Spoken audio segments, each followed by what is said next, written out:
पाकिस्तान के जरिए अमरीका ईरान मुज़ाकरात में पेशरफ्त हो रही है। लगता है असीं ईरान के नाल छेती डील कर लवांगे। अमरीकी सदर ट्रंप का आखना है ईरान के खिलाफ मुख्तलिफ ऑप्शनस उत्ते गौर किया जा रहा है। अमरीका खारज जजीरे ते ईरान के तेल उत्ते कब्जा कर सकता है। फोर्सिस ने हुण तक ईरान के 13,000 अहदाफ ने निशाना बनाया कि वह बात छेती नाकाम हो जा रहा है। असीं मदद ते उत्ते होवांगे।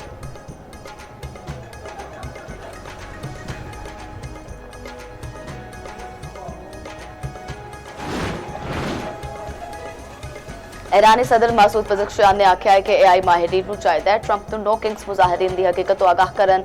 अमरीकी शहरी सारियां तो पहले इसराइल के बयानी उत्ते गुस्से विच ने।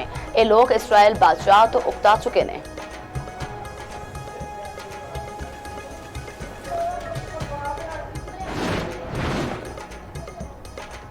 पाकिस्तान जंगबंदी मुज़ाकरात की मेज़बानी लिए तैयार। खिते विच अमन लिए सफारती कोशिशां तेज़। पाकिस्तान की मेज़बानी विच 4 फरीके मुज़ाकरात।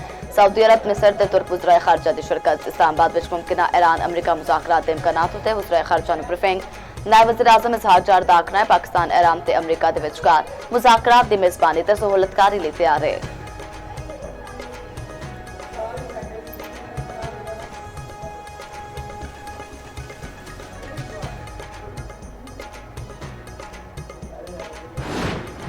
वज़ीर आज़म शहबाज शरीफ का आखना है कि पाकिस्तान हमेशा सऊदी अरब के शाना बशाना खलोता रहेगा। शहबाज शरीफ ने सऊदी वज़ीर खारजा शहजादा फैसल बिन फरहान की मुलाकात।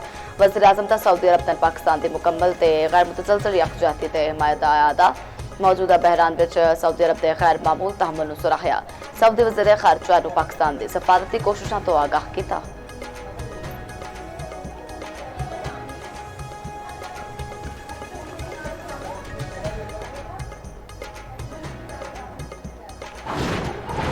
कराची दे विच एक होर वड्डी अग। क्लिफ्टन विच शॉपिंग मॉल विच अग लग गई। 10 तो वध फायर टेंडर्स अग बुझाने विच मसरूफ। Chief fire officer Humayun Khan के मुताबिक बेसमेंट विच अग लगी सी जिसनूं बुझा दिता गया। ग्राउंड फ्लोर स्पॉट्स उत्ते लगी अग नूं बुझाया जा रहा है क्योंकि स्टाफ अंदर मौजूद नहीं सी। इब्तदाई मालूमात के मुताबिक अग ATM दे विच लगी सी। स्टोर के अमले ने पहले अग उत्ते काबू पाने की कोशिश की थी।